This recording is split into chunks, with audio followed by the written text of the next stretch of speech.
Oh, it's the Legend of the Titanic. Oh, damn it!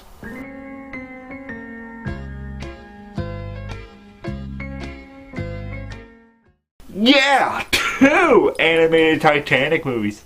And this one came out 2 years before The Legend Goes On, and another 2 years before James Cameron's Titanic. What deranged psychopath thought that making 2 animated Titanic movies was a smart idea? Hey, WHYBOY, what do you think would look better in my sacrificial chamber? Red velvet or black leather? What the hell does that have anything to do with what I'm talking about? Oh, absolutely nothing. Well, that sums up The Legend of Titanic in a nutshell. Nothing in this movie is likable, coherent, or logically stable. This entire movie runs on its sheer stupidity and vague motivations. If you thought the rapping dog was bad, get ready for this one of the sheer ridiculousness surrounding the Titanic tragedy. Well, let's get this shitstorm over with. This is The Legend of the Titanic. We start off in the main city of Who Gives a Crap, where we zoom into one of the main characters of the movie. Why did it sink if it was the most wonderful ship in the world, Grandpa? It was well built, wasn't it? Okay, I'll give credit to this movie where it's due. It does have better animation and editing than The Legend Goes On. But that is not saying much. Take this shot, for example, of this movie's amateurish editing.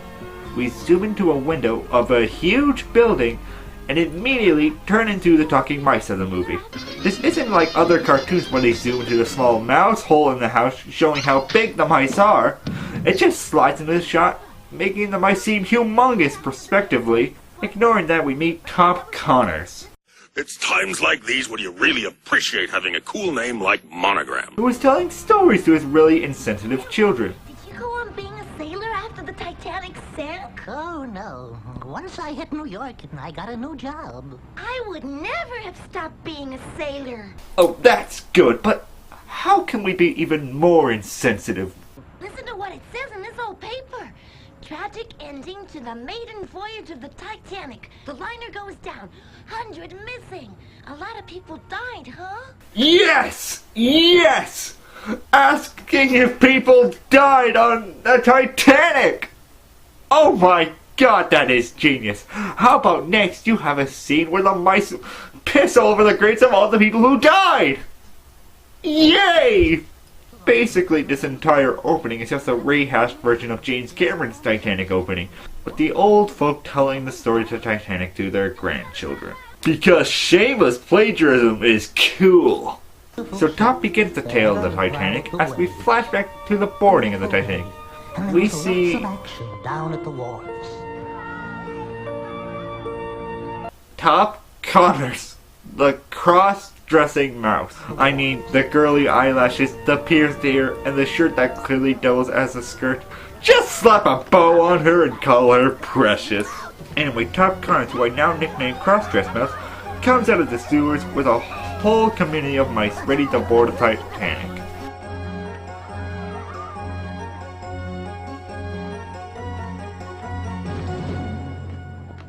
Ready for boarding, sir.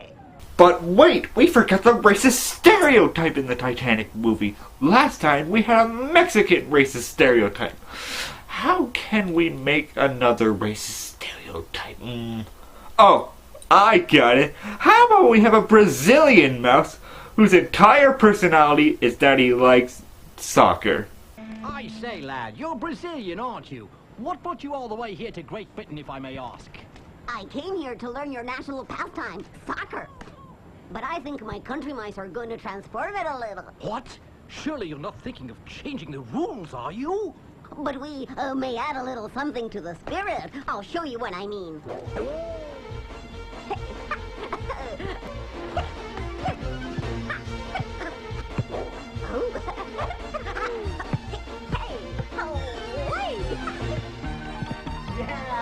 Oh, it's funny because he's Brazilian and he likes soccer.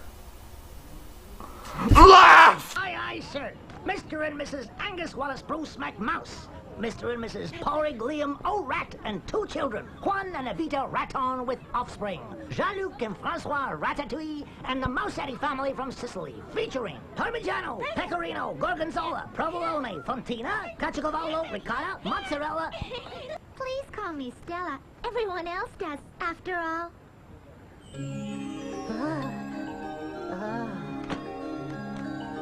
It's a pleasure to meet you, Stella. Top Connor is at your service. You know what I don't miss? Humans. I don't miss their kind at all. Because, well, when I think of the tragedy of the Titanic, I think of horrible cheese puns and a love story that goes nowhere slowly between mice! Actually, there is actual people in this movie. Hooray! This is our fair maiden in the movie, Elizabeth, her father, Lord Munchausen, and her subtly evil stepmother. Basically, as expected, the stepmother is forcing Elizabeth to get married to Your presence aboard will make this voyage memorable. the most obvious villain ever. I mean, really, do I have to explain? The eye patch, the snooty British accent, and the fact that he has a fat, bumbling sidekick? Why don't we just give him a thunderclap every time he says anything? Your presence aboard will make this voyage memorable. This is Mount Travers and his scrawny sidekick Jeffries. Mount Travers is an owner of a whaling company who is desperate to get the whaling rights he needs from Lord Munchausen. So he plans to marry Elizabeth to get the rights and Lord Munchausen's money. Luckily, Elizabeth is appalled by Mount Travers, much to her father's displeasure. Elizabeth, behave yourself. Must I remind you that Everard Maltravers has asked for your hand, and that your stepmother and I both consider it an excellent match. Oh, that's why I'm hooking you up with someone who you thoroughly despise. For you, honey. Elizabeth then spots someone that isn't boring and bland. I lie, of course. It's the boring gypsies, who were all drawn from the same character model sheet, apparently. The head of the gypsy clones is Don Juan, the male romance of the picture, who was dancing with his dog Smile. Weird. But Don Juan catches Elizabeth in his love-controlled field eyes. Go to her, Smiley. Carry my greetings to her. Go!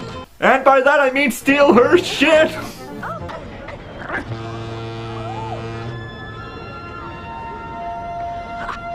You're the best hunting dog in the whole world, Smiley.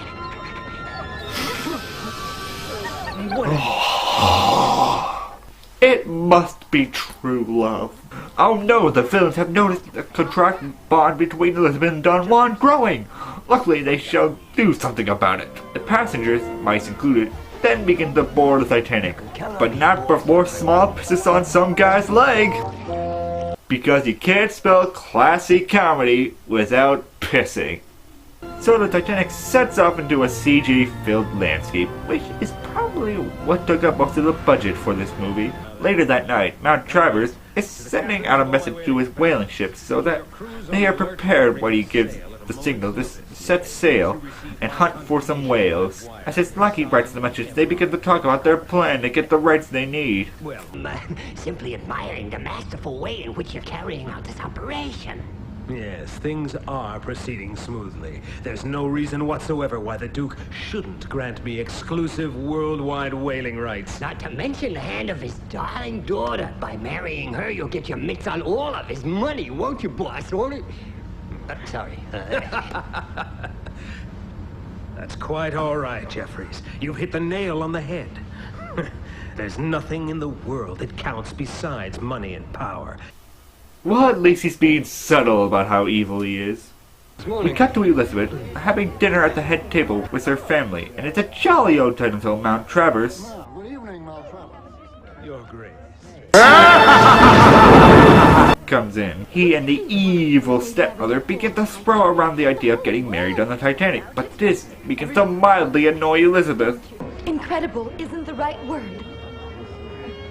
What would be incredible would be if someone were to ask my opinion on a matter that concerns me so closely. My father tried to teach me human emotions. They are difficult. Elizabeth heads out onto the deck to cry about how cardboard stiff that performance was until something magical happens.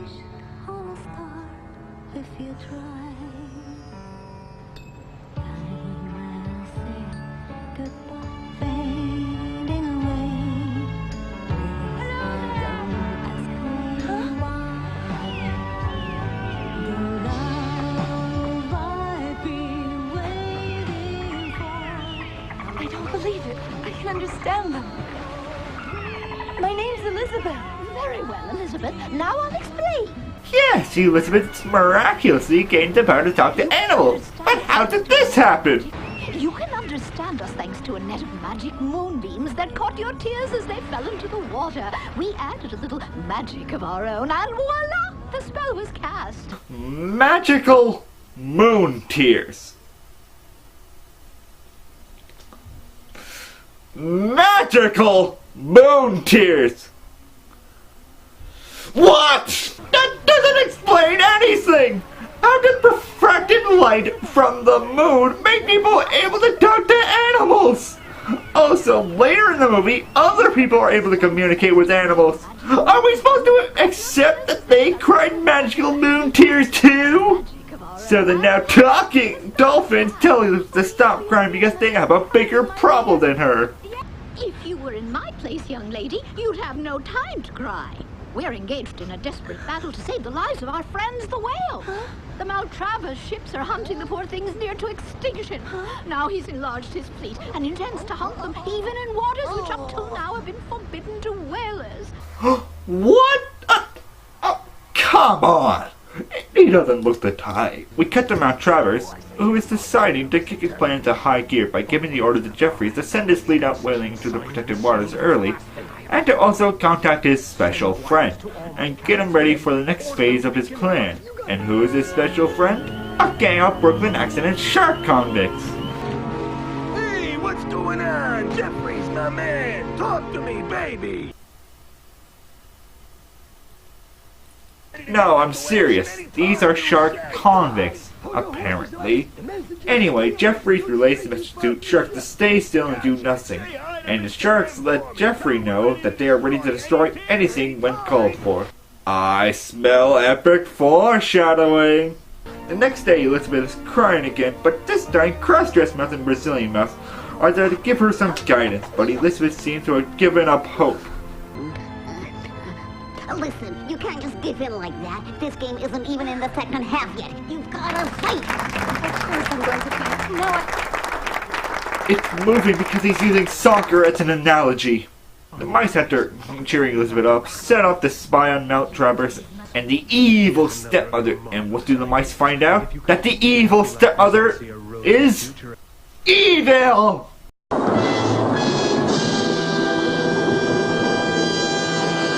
The mice report back to Elizabeth, and she heads to her father to tell him that she doesn't want to marry Maltravers. You, my very dearest, what a delight to see you. I was planning to drop in on you myself a bit later. I have something of vital importance to tell you, Daddy. And I'll speak in this robotic monotone voice to do it. I have absolutely no intention of marrying Everard. I loathe him and everything he stands for. I'm sorry to upset your plans, but... Plans, did you say? My one and only plan, dear girl, is to see you as happy as possible. And I would never dream of forcing you to do something you don't want to.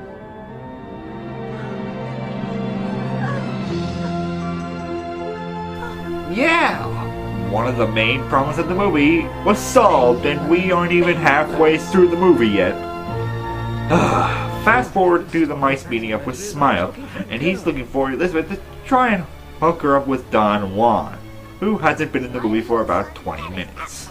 The animals decide to set Don Juan and Elizabeth up on a date, but before that, the mice get rid of Maltravers for a bit by, I'm not kidding, by having the Brazilian mouse kick a soccer ball at him.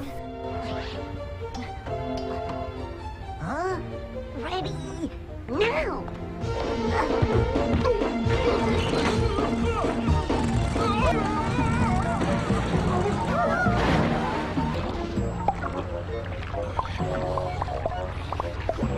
Excuse me, ladies. Smile brings Don Juan outside onto the deck for the meeting, and Cross-Dressed Mouse tricks Elizabeth onto the deck by telling her the dolphins need to speak with her. So on deck, the two lovebirds finally meet.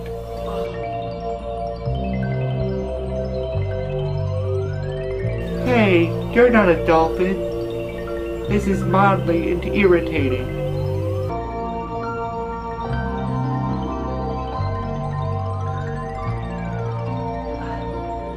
Now we just wait and see what happens. I know it's going to work. We'll soon know if it's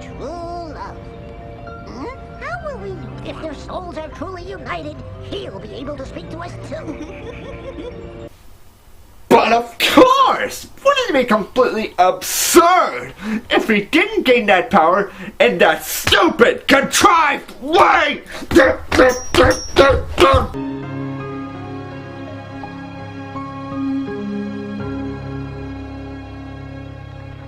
Well, there's only one thing to do at a time like this. Dance party!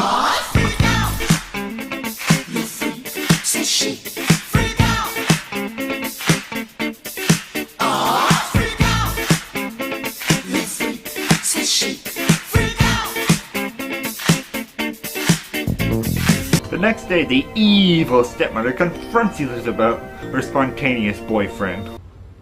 If you truly love that young man, I want you to know you have my blessing. Stop removing conflict, Lord Muttonchops. Without conflict in a movie, I'm just watching a series of incredibly stupid, boring events unfold, with nothing to hold up interest.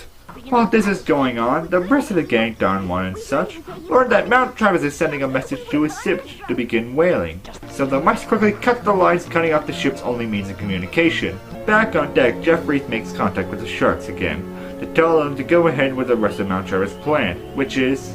The ship has to sink tonight, but remember, not a second before midnight, or else all your work will have been for nothing. Sink the Titanic. His plan is to sink the Titanic for whaling rights. Excuse me. Don't you just look fabulous? Hey, WHYBOY, do you know the next part of their plan? I don't want to know. Oh well, they're going to get a giant octopi with 8 tentacles, help them through a gigantic iceberg of the Titanic. And he kind of looks like Casper the Friendly Ghost with a nose. Seriously? Oh yes, and you know what else? Tentacles thinks that through an iceberg the size of Texas of the Titanic is all just to join the shark convict gang.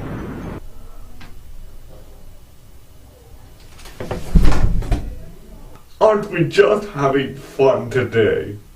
Moving back to the plot, once again, we skip, thank God, to the night of Mount Travis' plan. He starts by kidnapping Lord Muttonchops and making him sign over the whaling rights to him. Wrong. Sign them. Sign them now, you old goat. Sign them, or I'll kill that stupid, presumptuous daughter of yours and the silly, prancing gypsy dancer she's so fond of. Fine, I'll sign. Just please stop acting like that. It is quite embarrassing, sir. Then Mount Travis escapes with Jeffries and the evil stepmother, and they're out of the movie. But all is not good news because Tentacles has just tossed the iceberg that will send the Titanic to its doom!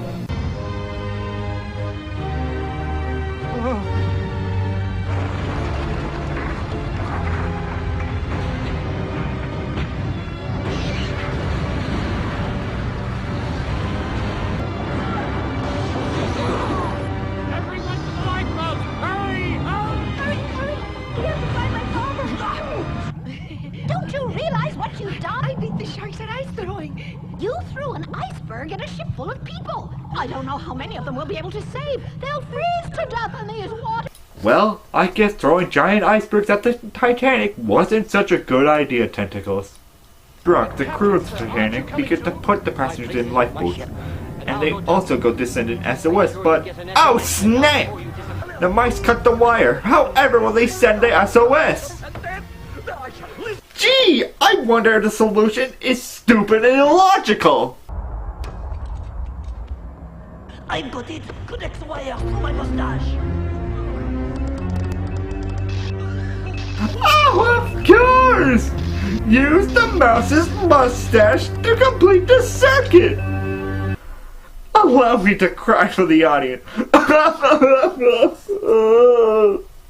But while this is going on, the dolphins and the sharks are having a battle under the sea. This is until tentacles realizes that, yeah, he's a freaking humongous octopus and kicks all the shark's tail fins. Now that you've gotten rid of the shark, there's another very important thing you have to do. Look, the ship is breaking into 2 pieces. Oh my goodness, you're right. And it's all my fault. Oh, I'm so sorry, Orky. I wish there was something I could do. No, you're not seriously going that route. There is. You've got to hold the ship together till all the people can get off. Oh my god, they are. Tentacles is literally saving everyone on the ship by holding it together with his strength. So basically, this movie removed the tragedy from the Titanic. Bravo, guys! Bravo! But it comes at a price. Tentacles goes down with the ship and dies.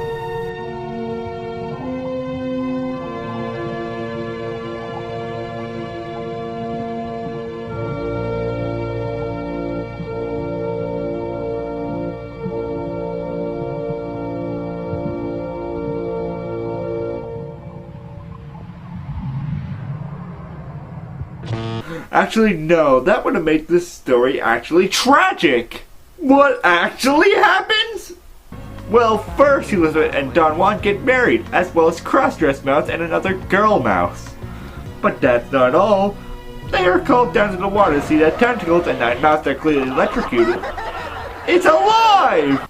And there's only one way to end this genocide of storytelling standards. It's a dance party.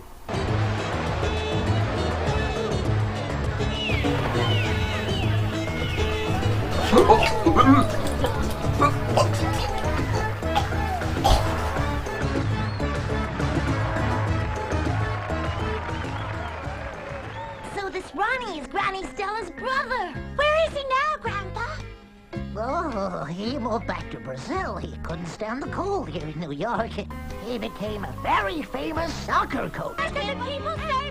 You heard, children. Enough is enough.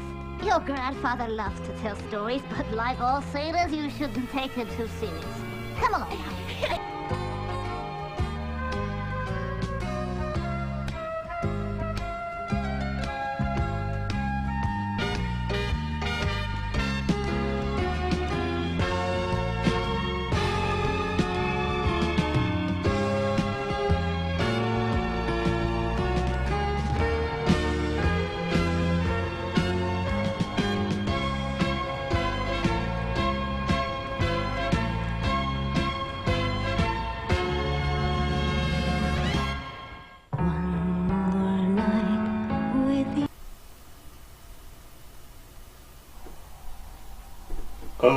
WHYBOY?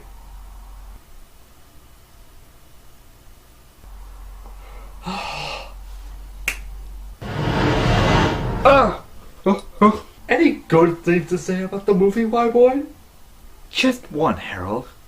Congratulations to Legend of the Titanic.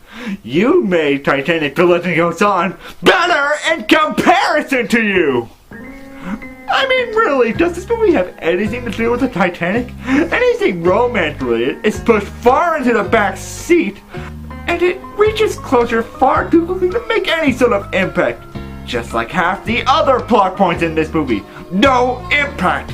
Everyone was just thrown out to make way for the moral of hunting whales is bad, which wasn't even that well told. If you want to get that moral across, put it in an environmental movie.